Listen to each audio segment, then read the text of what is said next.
You can't truly love someone if you don't love yourself. If you don't love yourself first, okay? If you are the type of person that feels a certain way with yourself, and when you are with other people, you change demeanor, you change attitude, you change your authentic self. You're faking, and faking is draining. Now, if you find yourself trying to find someone to love you, are you loving yourself the same way that you require to be loved?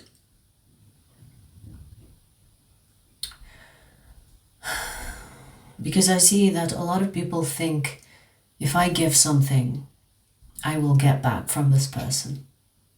If I give, then I'll get back. But you need to be the energy that you require. I think I've done a reading like that a few days ago. I'm not sure. But I feel like the energy of that is still persistent. I wrote something a while ago, and it says you can't truly love someone if you don't love yourself first. If you love yourself more when you are with someone else, then you do not love yourself.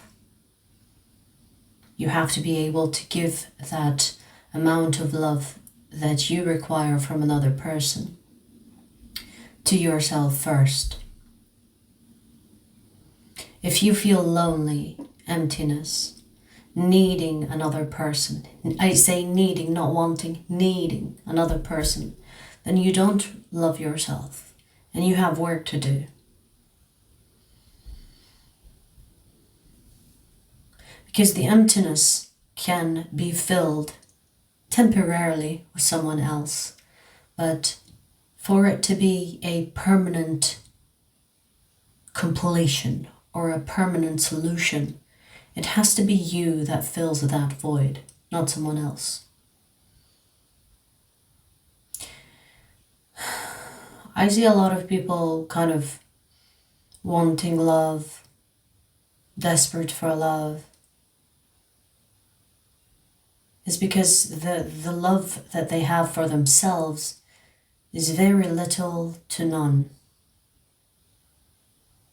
And you will notice those that love themselves and those that don't need love, you will notice that they don't chase love, don't require love from others. Because they have the love that they give to themselves that completes them. The love that comes from others is a bonus, the cherry on top. It is not a necessity. And this is something that you have to reach within yourself before you even decide to be with someone long term. And this is what creates codependent situations, trauma bond between people, because you lack something that I provide and I lack something that you provide. This is where trauma bond is created. And most of the trauma bonds that I see, yes, they complete each other, but there is always something missing. The person goes away, the other person is like, goes into depression, or if they break up, separate, they have this clingy, needy energy in the connection. That's not how it's supposed to be. That's not how it's supposed to be. I've heard this great quote, I don't remember from who, because it doesn't matter, we all share this information collectively. You don't trust someone to not leave. You trust that you will be okay if they do. So your connection to yourself, the love that you have for yourself, should always come first. Now, there is a difference between selfishness and loving yourself. Okay? Selfishness falls into or under not caring how your behavior affects others, or not having the empathy to understand where the other person is coming from. That can fall under selfishness. Self-love is having healthy boundaries between you and the people around you. Whether they care about you or not, it is your responsibility to protect yourself. Imagine that you are in a relationship with yourself. What I mean by that, you can imagine that there is another person of you. We have two of you. And imagine that there is the double of you that is loving on you. If you find it weird that you yourself love yourself, just imagine there is another person that's loving on you, that is a copy-paste of you, which is you, that's loving on you. Create that persona or voice to love on yourself. And in many cases, that is your higher self. Because if you haven't reached the level of loving yourself first before requiring love from another, then you are still not operating from your higher self. So whatever you want to call it, higher self, double, copy paste, whatever, another person that is you. Imagine that they are a person. They don't have to be physical, it's like an example, right? So there's another you. Imagine that this person is the love of your life, and it is you. Whatever you give to yourself, it's like you are giving it to yourself. This is the whole point of loving on yourself. Self-care, self-love. And many of you could, argue the fact that love is physical. Well, is it? There's so many levels of love, right?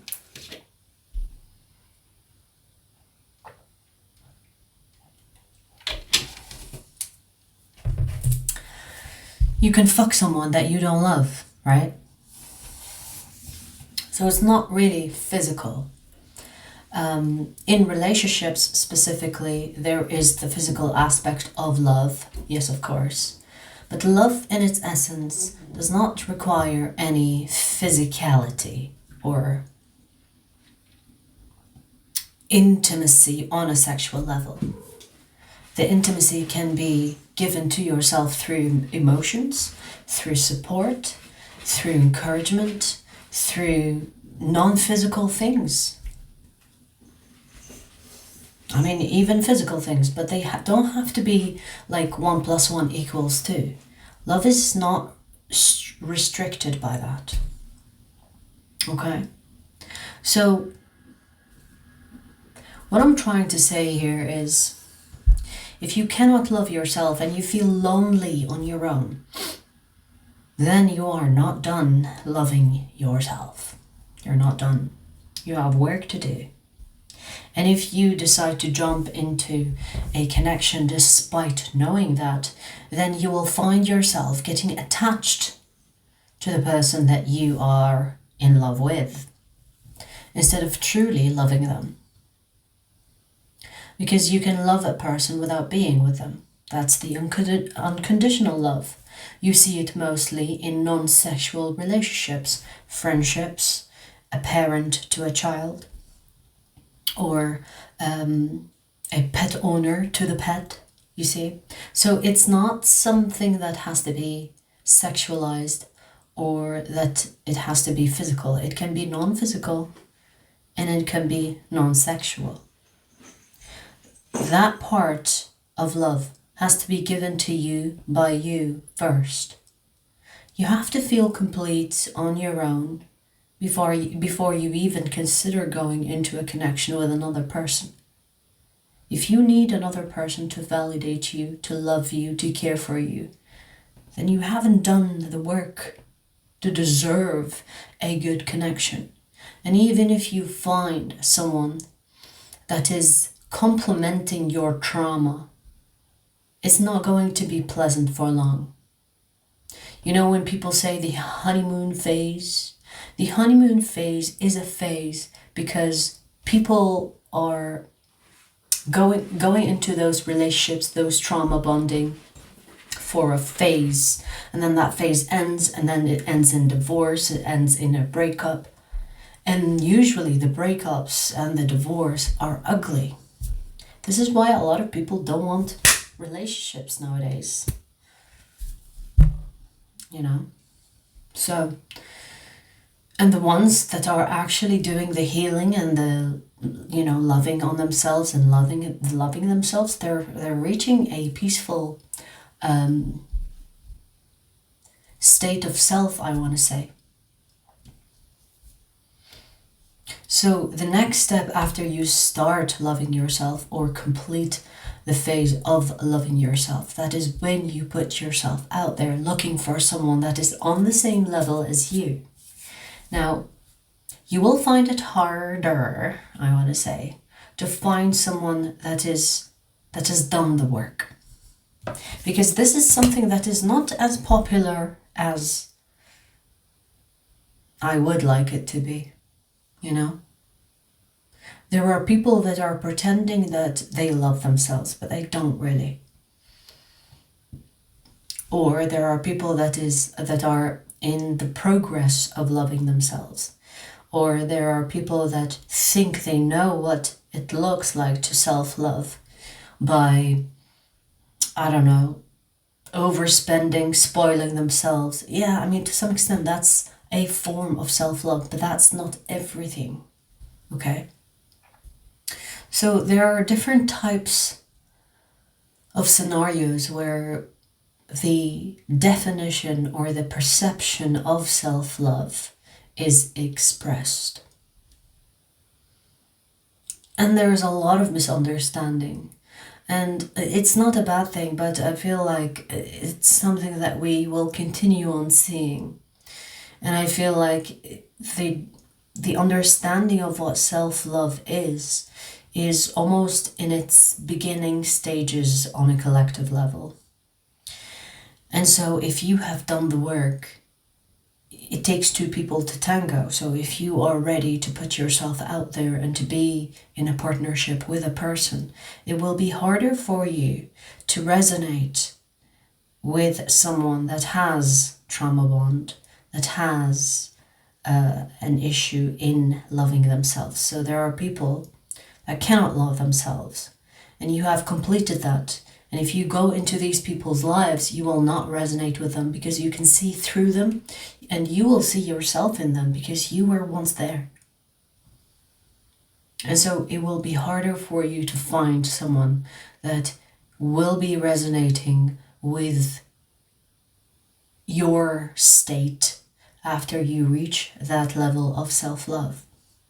And it's okay. The collective is working really hard to reach the next level when it comes to spirituality, or when it comes to the vibration of the earth anyway. We are still in the transition. A lot of people think that we are already there. It's not really the case. It's still in the stages of getting there.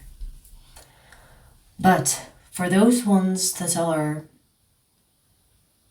ahead of the larger groups, just know that you don't have to compromise, shrink, and think that you are wrong for loving yourself, for setting healthy boundaries, for saying no, for, I don't know, not accepting or resonating with people that are not vibrating on the level of self-love completion.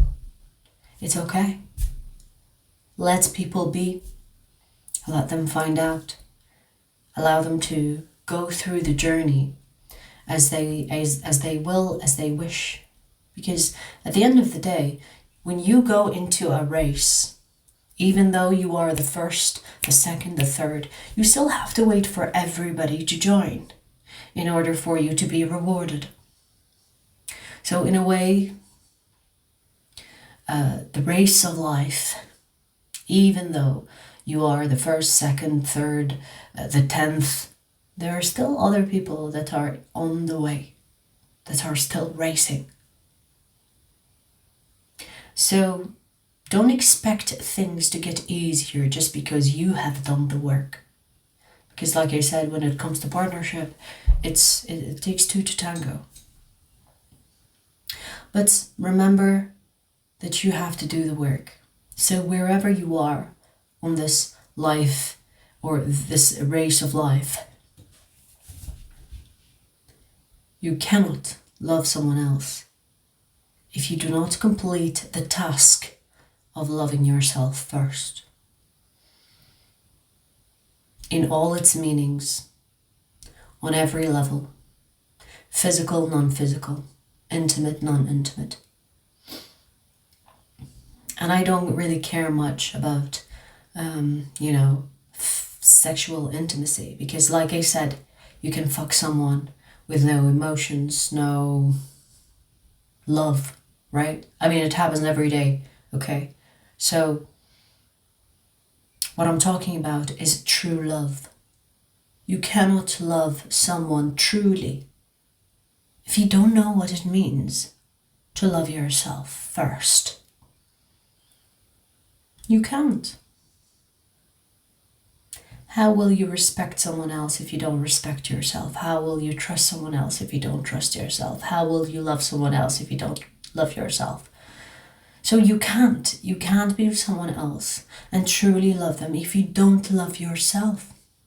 And I don't care if you pretend or not, because pretending that you love yourself is like, you can joke around it and pretend all you want, but you know that you're not loving on yourself. You know that you're not loving yourself. So be honest with yourself, okay?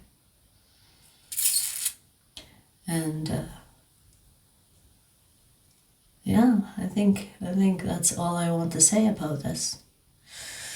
I just wanted to jump on and speak about it a little bit, because I've been noticing a lot of people just in and out of relationships, in and out of traumas, and it doesn't have to be like that. You can avoid all that by knowing your boundaries and knowing where you are spiritually and in general in life. If you don't know where you are in life when it comes to your heart space, your head space, then you have homework. Like, what the fuck are you doing in your life? Are you trying to get to know someone else before you get to know yourself? How absurd, right? Like, how are you supposed to know someone else if you don't know who you are and what you like and how you want to be loved or how you love? There are lots of things to know about yourself before you are even eager and enthusiastic about getting to know anyone. So get to know yourself, love yourself. And then, if you complete that, then go out there and look for the one. But even then, like I said, if you do it during these times, it will be harder for you to find someone to resonate with, because a lot of people are pretending that they love themselves when in fact it's just pretending to look lucrative, to look complete, to look like they know it all. But it's not going to make it real with you if you pursue them. So just keep in mind, it's going to be hard for you to find the one, even if you reach the level of self-love that you're supposed to reach in this life. Because we are still at the stages, or the early stages, as I like to say, towards that, I would say, authenticity / love / peace / higher dimension. We are still in the stages of climbing. We're not there yet. Like you said, it's like a race. Even if you reach first, doesn't mean that the race is over. Still continues. And you can sit back and watch, but during that time, do not fucking doubt yourself. A lot of people think they're doing things wrong because others are not doing them. But in most cases, you're just ahead of them. So they're still catching up. Okay? I'll leave you with that. Take care.